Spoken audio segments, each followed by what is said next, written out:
Nëna që se pa më kur shtëpin, një rrëfim që se haron dot kush ka përjetuar luftën. Ishte viti 1999, pranverë e zezë për Kosovën. Një nën e thjesht nga një fshat i vogël, bashkë me burrin dhe 2 fëmijët, u detyruan të largoheshin natën, vetëm me rrobat që kishin veshur. Shtëpia e tyre, që e kishin ndërtuar me duar, që ruante aromën e bukës së pjekure të zërave të gëzuar, mbeti pas.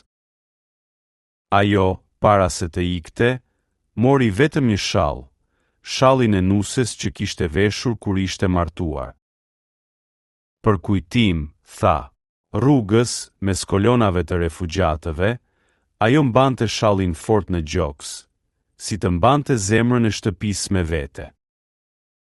Kaluan kufirin në këmbë, nën shi dhe britma, dërsa prapa tyre qielli digjej.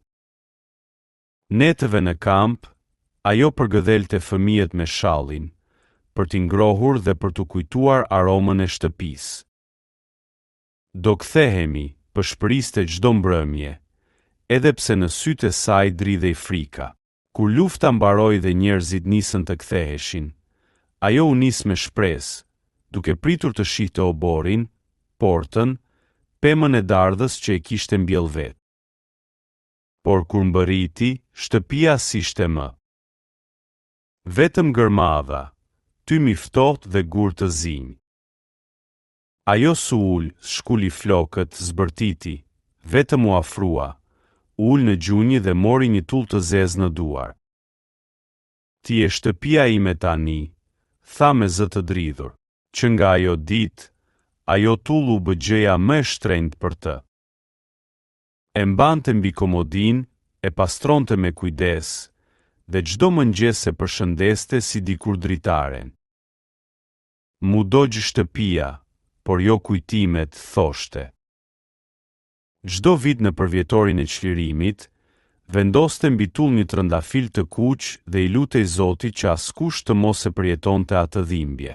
Kur ajo u nda nga jeta, fëmijët e saj e varrosën me atë tull në duar. Dhe në gurin e varrit, shkruan një fjali që i ngjante shpirtit të saj, se pa më kur shtëpin, por se harroi asnjëherë. Në fshat, njerëzit ende tregojnë historinë e saj si simbol të forcës së nënave shqiptare. Grave që mbajnë në zemër gjithçka që digjet, e nga hiri rilindin kujtime.